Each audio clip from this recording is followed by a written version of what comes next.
Hey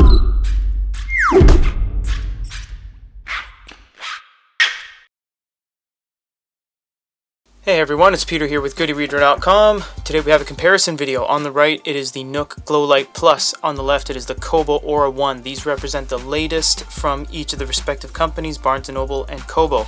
Let's go and look at the form factor. So it's flush screen and bezel, meaning that the screen in the surrounding part is flat. You have nothing on the front. You have a light sensor and a status indicator light, power button on the back. All clean sides all around, and a micro USB port on the bottom. Very nice backing as well. The Barnes & Noble Nook is it's very interesting looking. It has these little tiny kind of kitchen tile X patterns. It's flush screen and bezel, but the screen does look recessed. It looks really far down there.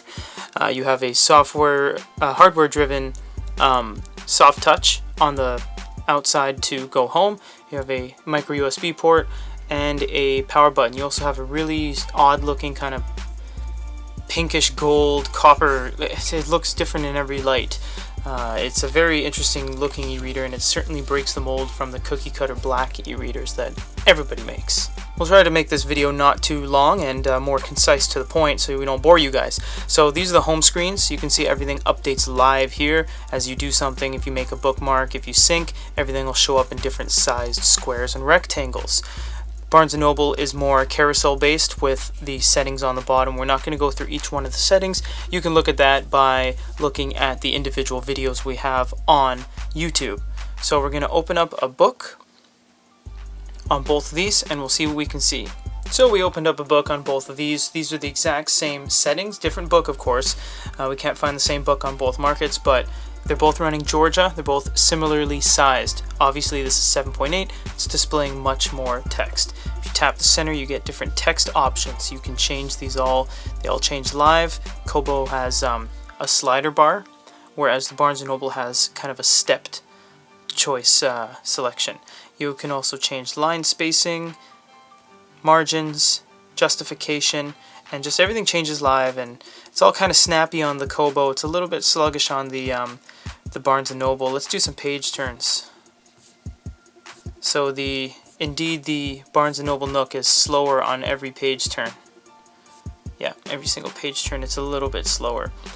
Kobo goes a little step further and allows you to change settings and gives you a look before and after of what you can apply to get some different settings. So we can long press. This will be a good time to check out the keyboards.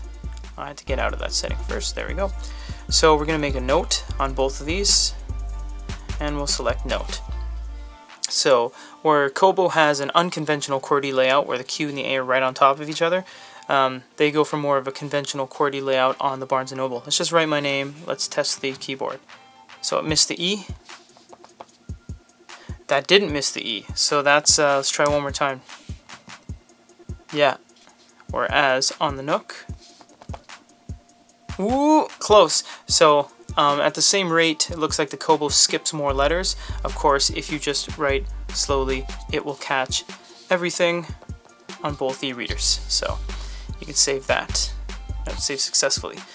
So you can also do things like, of course, highlights, search in book, share to different social media platforms, Facebook. I believe this will open up social media as well.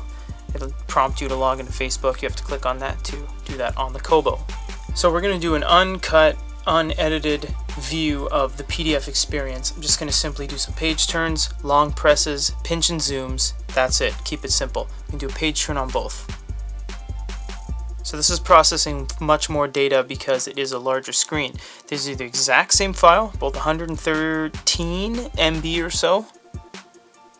So the page turns are quicker on the Barnes & Noble. Let's do a pinch and zoom. We've all seen this if you've watched our vids. So just painful.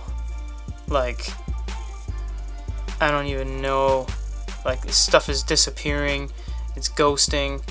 I don't think I really did anything wrong by dragging my finger from here to here. Okay, we've landed on something, and we're rendering. I think we're rendering. Okay. Oh, and we're back. Oh, still thinking about what I did. Okay, we'll let that do its thing. We're going to do a pinch and zoom on the Nook. Ah, there is no pinch and zoom on the Nook. So on the Nook you can't pinch and zoom. On the Kobo you can. However, where do we stand right now? We've completely lost track there, and we've gone back 2 pages. So we'll go back to the page 14. Now we'll do some long presses. Just going to press and hold at the same time. Now, can't long press on this. You can on this, takes about 4 seconds, and you can dictionary definition or actually make an annotation on it. So I'll write my name once again, Peter Believes, save that. Now we have saved the annotation. On the Kobo you can do dictionary searches, fit to width, rotate. On the Barnes & Noble you have no such settings.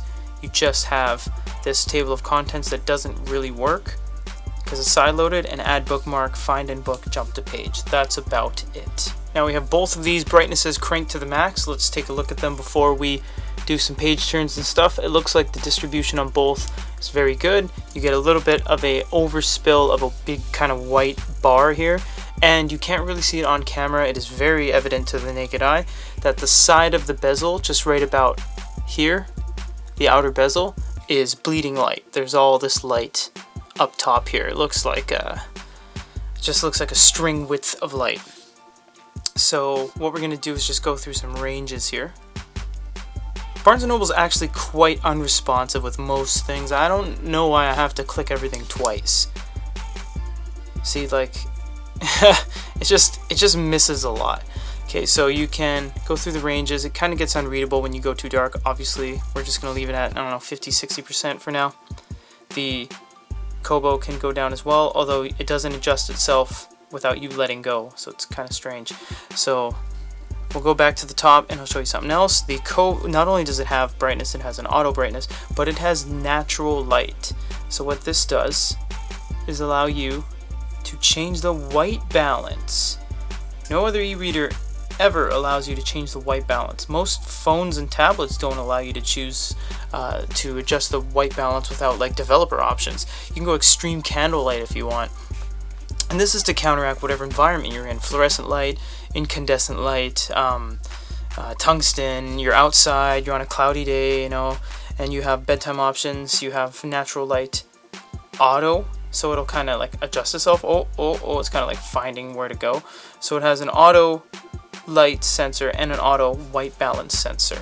So in terms of light capabilities and distribution and everything, the Kobo certainly has it over the Nook.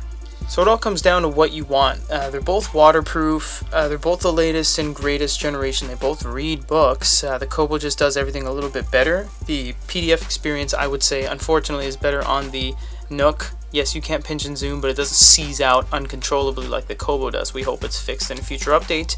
But for now, it's about what you want. Screen size, yeah, I mean, I don't want to go too long about this, but Barnes & Noble is really only relevant in the UK and the US. If you're outside of that market, it's hard to get content. Kobo's international. They're owned by Rakuten, which is an Japanese company that is international in and of itself. Let us know what you guys think. Leave some comments, leave some likes, and yeah, if you have any questions, comments, or concerns, let us know. Thanks so much.